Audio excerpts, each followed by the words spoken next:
Hello friends, ಎಲ್ಲರಿಗೂ ನಮಸ್ಕಾರ. ಕವಿತಾ ಕಿರಣ ಲೋಕಕ್ಕೆ ನಿಮ್ಮೆಲ್ಲರಿಗೂ ಸ್ವಾಗತ.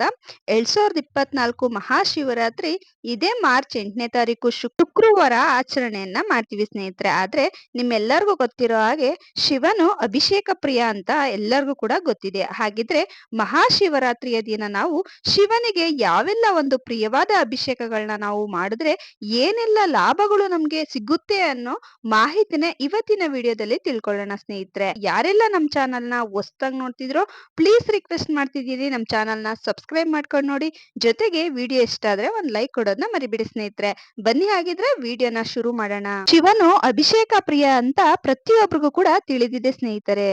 ಗಂಗಾ ಜಲದಿಂದ ಅಭಿಷೇಕವನ್ನ ಮಾಡಿದರೆ ಭಾವ ಪರವಶನಾಗ್ತಾನಂತೆ ಮಹಾಶಿವ. ಅಂತಹ ಶಿವನಿಗೆ ಅಭಿಷೇಕ ಮಾಡೋದ್ರಿಂದ ಆಗುವ ಲಾಭಗಳೇನು ಎಂಬುದನ್ನು ನಾವು ತಿಳಿದುಕೊಂಡು ಅಭಿಷೇಕವನ್ನ ಮಾಡಬೇಕಾಗುತ್ತೆ. ವಿಷ್ಣು ಅಲಂಕಾರ ಪ್ರಿಯ, ಶಿವ ಅಭಿಷೇಕ ಪ್ರಿಯ ಎಂದು ಶಾಸ್ತ್ರಗಳು ಹೇಳುತ್ತವೆ. ಶಿವನಿಗೆ ಅಭಿಷೇಕ ಮಾಡೋದ್ರಿಂದ ಶೀಘ್ರವಾಗಿ ಪ್ರಸನ್ನರಾಗ್ತಾರಂತೆ. ನಾವು ಯಾವುದೇ ಒಂದು ಕೋರಿಕೆಗಳನ್ನ ಇಟ್ಟು ಮನಸ್ಫೂರ್ತಿಯಾಗಿ ಭಕ್ತಿಯಿಂದ ನಾವು ಅಭಿಷೇಕವನ್ನ ಮಾಡಿದಾಗ ಈ ಸೃಷ್ಟಿಯ ಪ್ರತಿಯೊಂದು ಅಣುವಿನಲ್ಲೂ ಕೂಡ ಶಿವನಿದ್ದಾನೆ ಅಂತ ಸಾಬೀತನ್ನ ಪಡಿಸ್ತಾನಂತೆ ಮಹಾಶಿವ. ಆದ್ರಿಂದ ಅಭಿಷೇಕವನ್ನ ಮಹಾಶಿವರಾತ್ರಿಯಲ್ಲಿ ಮಾಡೋದು ಅತ್ಯಂತ ಶ್ರೇಷ್ಠ ಅಂತ ಹೇಳಲಾಗಿದೆ ಸ್ನೇಹಿತರೆ. ಶಾಸ್ತ್ರಗಳ ಪ್ರಕಾರ ಭಗವಾನ್ ಶಿವನಿಗೆ ಅನೇಕ ವಸ್ತುಗಳಿಂದ ಅಭಿಷೇಕವನ್ನ ಮಾಡಬಹುದು. ಆದರೆ ಅಭಿಷೇಕವನ್ನ ಮಾಡುವಾಗ ಭಕ್ತಿ ಶ್ರದ್ಧೆ ತುಂಬಾನೇ ನಾವು ಮುಖ್ಯವಾಗಿ ಗಮನಿಸಬೇಕಾಗುತ್ತೆ. ಯಾಕಂದ್ರೆ ಆಡಂಬರದಿಂದ ಮಾಡುವ ಪೂಜೆ ಅಭಿಷೇಕಕ್ಕಿಂತ ಭಕ್ತಿಯಿಂದ ಮಾಡುವ ಅಭಿಷೇಕ ಶ್ರೇಷ್ಠ ಅಂತ ಹೇಳಲಾಗುತ್ತೆ.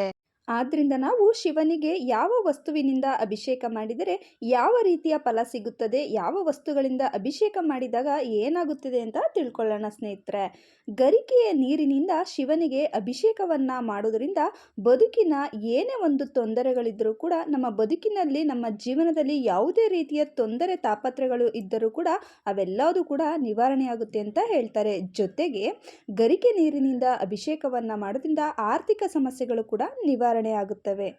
ಎಳ್ಳಿನ ಎಣ್ಣೆಯಿಂದ ಅಭಿಷೇಕವನ್ನು ಮಾಡಿದ್ರೆ ಅಪಮೃತ್ಯುವಿನಿಂದ ನಿವಾರಣೆಯನ್ನು ಪಡ್ಕೋಬೋದು. ಅಂದರೆ ಕೆಲವೊಬ್ಬರಿಗೆ ಆರೋಗ್ಯದಲ್ಲಿ ಸಮಸ್ಯೆ ಇರುತ್ತೆ, ಅಂಥವರು ಅಪಮೃತ್ಯುವಿನಿಂದ ಪಾರಾಗಲು ಅಥವಾ ಮುಂಬರುವ ಯಾವುದೇ ಒಂದು ಜೀವನದಲ್ಲಿ ಕಂಟಕ ಇದ್ದರೂ ಕೂಡ ಎಳ್ಳಿನ ಎಣ್ಣೆಯಿಂದ ಶಿವನಿಗೆ ಅಭಿಷೇಕವನ್ನು ಮಾಡೋದ್ರಿಂದ ಅದರಿಂದನೂ ಕೂಡ ತಪ್ಪಿಸ್ಕೊಳ್ಬೋದು ಅಂತಲೇ ಹೇಳ್ಬೋದು ಸ್ನೇಹಿತರೆ. ಜೊತೆಗೆ ಹಸುವಿನ ಹಾಲಿನಿಂದ ಮಾಡಿದ ಅಭಿಷೇಕವು ಸಕಲ ಸೌಕರ್ಯಗಳನ್ನು ಜೀವನದಲ್ಲಿ ನೀಡುತ್ತದೆ ಅಂತೆ. ಆದ್ದರಿಂದ ಹಾಲಿನಿಂದ ಶಿವನ ಅಭಿಷೇಕ ಮಾಡೋದು ಶ್ರೇಷ್ಠ ಅಂತ ಹೇಳಲಾಗುತ್ತೆ. ಮೊಸರಿನಿಂದ ಮಾಡಿದ ಅಭಿಷೇಕವು ಶಕ್ತಿ, ಆರೋಗ್ಯ ಮತ್ತು ಸಮೃದ್ಧಿಯನ್ನು ನೀಡುತ್ತದಂತೆ. ಹಸುವಿನ ತುಪ್ಪದಿಂದ ಅಭಿಷೇಕ ಮಾಡಿದರೆ ಸಂಪತ್ತು ಕೂಡ ದೊರೆಯುತ್ತೆ. ಹಲವಾರು ವಸ್ತುಗಳನ್ನ ನಾವು ಹೀಗೆ ಬಳಸಿ ಅಭಿಷೇಕವನ್ನು ಮಾಡಬಹುದು. ಜೊತೆಗೆ ಕಬ್ಬಿನ ರಸದಿಂದಲೂ ಕೂಡ ಅಭಿಷೇಕವನ್ನು ಮಾಡ್ತಾರೆ. ಇದರಿಂದ ಸಂಪತ್ತು ವೃದ್ಧಿಯಾಗುತ್ತದೆ ಅಂತ ನಂಬಲಾಗಿದೆ ಸ್ನೇಹಿತರೆ. ಜೊತೆಗೆ ಸಕ್ಕರೆಯಿಂದ ಅಭಿಷೇಕವನ್ನು ಮಾಡಿದಾಗ ಜೀವನದಲ್ಲಿ ಇರುವಂಥ ದುಃಖ ನಾಶ ಆಗುತ್ತೆ ಅಂತ ನಂಬಲಾಗಿದೆ. ಜೊತೆಗೆ ಶಿವನಿಗೆ ಪ್ರಿಯವಾದಂಥ ಬಿಲ್ವ ಪತ್ರೆಯ ದಳದ ನೀರಿನಿಂದ ಅಭಿಷೇಕವನ್ನು ಮಾಡಿದರೆ ಜೀವನದಲ್ಲಿ ಆನಂದ ಹೆಚ್ಚಾಗಿ ಸಿಗುತ್ತದೆ.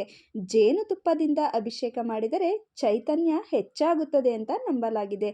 ಜೊತೆಗೆ ಪುಷ್ಪೋದಕದಿಂದ ಅಭಿಷೇಕ ಮಾಡಿದವರಿಗೆ ಭೂಮಿ ಅಂದ್ರೆ ಮನೆಗಳನ್ನ, ಸೈಟ್ಗಳನ್ನ ಖರೀದಿಸುವಂತ ಶಕ್ತಿ ಹೆಚ್ಚಾಗಿ ಸಿಗುತ್ತದಂತೆ.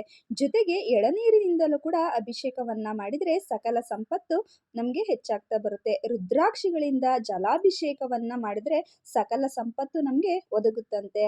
ಭಸ್ಮದಿಂದ ಅಂದ್ರೆ ವಿಭೂತಿಯಿಂದ ನಾವು ಅಭಿಷೇಕವನ್ನ ಮಾಡಿದಾಗ ಪಾಪ ಕರ್ಮಗಳೆಲ್ಲ ನಾಶ ಆಗುತ್ತೆ ಅಂತ ನಂಬಲಾಗಿದೆ. ಜೊತೆಗೆ ಶಿವನಿಗೆ ಎಷ್ಟೆಲ್ಲ ವಸ್ತುಗಳನ್ನ ಬಳಸ್ಕೊಂಡು ನಾವು ಅಭಿಷೇಕವನ್ನ ಮಾಡ್ಬೋದು. ಅದರಲ್ಲೂ ಕೂಡ ಯಾವುದೇ ರೀತಿಯ ಖರ್ಚು ವೆಚ್ಚವಿಲ್ಲದೆ ನಾವು ಕೆಲವೊಂದು ಅಭಿಷೇಕಗಳನ್ನ ಕೂಡ ನಾವು ಮಾಡ್ಬೋದು. ಅಂದ್ರೆ ಗರಿಕೆ ನೀರಿನಿಂದ ಮಾಡುವಂಥದ್ದು, ವಿಭೂತಿಯಿಂದ ಮಾಡುವಂಥದ್ದು, ಹಾಲಿನಿಂದ, ಮೊಸರಿನಿಂದ, ತುಪ್ಪದಿಂದ ಮಾಡುವಂಥದ್ದು ತುಂಬಾನೇ ವಿಶೇಷ. ಅದರಲ್ಲೂ ಕೂಡ ಶುದ್ಧ ನೀರಿನಿಂದ ನಾವು ಅಭಿಷೇಕವನ್ನ ಮಾಡೋದ್ರಿಂದ ನಾವು ಜೀವನದಲ್ಲಿ ಏನನ್ನೇ ಕಳ್ಕೊಂಡಿರ್ಲಿ ಅದೆಲ್ಲ ಕೂಡ ನಮಗೆ ವಾಪಸ್ ದೊರೀತದಂತೆ. ಈ ರೀತಿಯಾಗಿ ನಾವು ಮಹಾಶಿವರಾತ್ರಿ ದಿನ ಶಿವನಿಗೆ ಹಲವಾರು ರೀತಿಯಾಗಿ ಅಭಿಷೇಕಗಳನ್ನ ಮಾಡ್ಬೋದು. ನೋಡೋರಲ್ವಾ ಸ್ನೇಹಿತರೆ, ಮಹಾಶಿವರಾತ್ರಿಯ ದಿನ ಶಿವಲಿಂಗಕ್ಕೆ ನಾವು ಯಾವ ರೀತಿಯಾಗಿ ಯಾವ ವಸ್ತುಗಳನ್ನ ನಾವು ಬಳಸ್ಕೊಂಡು ತುಂಬ ಕಡಿಮೆ ಖರ್ಚಿನಲ್ಲಿ ಅಭಿಷೇಕವನ್ನು ಮಾಡ್ಬೋದು ಅಂತ ಮಾಹಿತಿಯನ್ನು ನಿಮಗೆ ತಿಳಿಸ್ಕೊಟ್ಟಿದ್ದೀನಿ. ಈ ಚಿಕ್ಕ ಮಾಹಿತಿ ನಿಮಗೆಲ್ಲ ಇಷ್ಟ ಆಗಿದೆ ಅಂತ ಅಂದ್ಕೊಂಡಿದ್ದೀನಿ. ಇಷ್ಟ ಆಗಿದ್ದರೆ ಯಾರೆಲ್ಲ ನಮ್ಮ ಚಾನಲ್ನ ಹೊಸ್ದಾಗಿ ನೋಡ್ತಿದ್ರೋ ಪ್ಲೀಸ್ ರಿಕ್ವೆಸ್ಟ್ ಮಾಡ್ತಿದ್ದೀನಿ, ನಮ್ಮ ಚಾನಲ್ನ ಸಬ್ಸ್ಕ್ರೈಬ್ ಮಾಡ್ಕೊಂಡು ನೋಡಿ. ತುಂಬ ಜನ ನಮ್ಮ ಚಾನಲ್ನ ಸಬ್ಸ್ಕ್ರೈಬ್ ಮಾಡ್ಕೊಳ್ದಲ್ಲೇ ನೋಡ್ತೀರಾ, ದಯವಿಟ್ಟು ಪ್ಲೀಸ್ ರಿಕ್ವೆಸ್ಟ್ ಮಾಡ್ತಿದ್ದೀನಿ, ಸಬ್ಸ್ಕ್ರೈಬ್ ಮಾಡ್ಕೊಂಡು ನೋಡಿ. ನಿಮ್ಮ ಒಂದೇ ಒಂದು ಸಬ್ಸ್ಕ್ರೈಬು ನಮಗೆ ಮುಂದಿನ ದಿನಗಳಲ್ಲಿ ಹೆಚ್ಚಿನ ಒಂದು ವಿಡಿಯೋ ಮಾಡೋದಕ್ಕೆ ಸ್ಫೂರ್ತಿ ಸಿಕ್ತಂಗಾಗುತ್ತೆ. ಸೊ ಹಾಗಾಗಿ ಸಬ್ಸ್ಕ್ರೈಬ್ ಮಾಡಿ, ಲೈಕ್ ಮಾಡಿ, ಶೇರ್ ಮಾಡಿ. Thank you.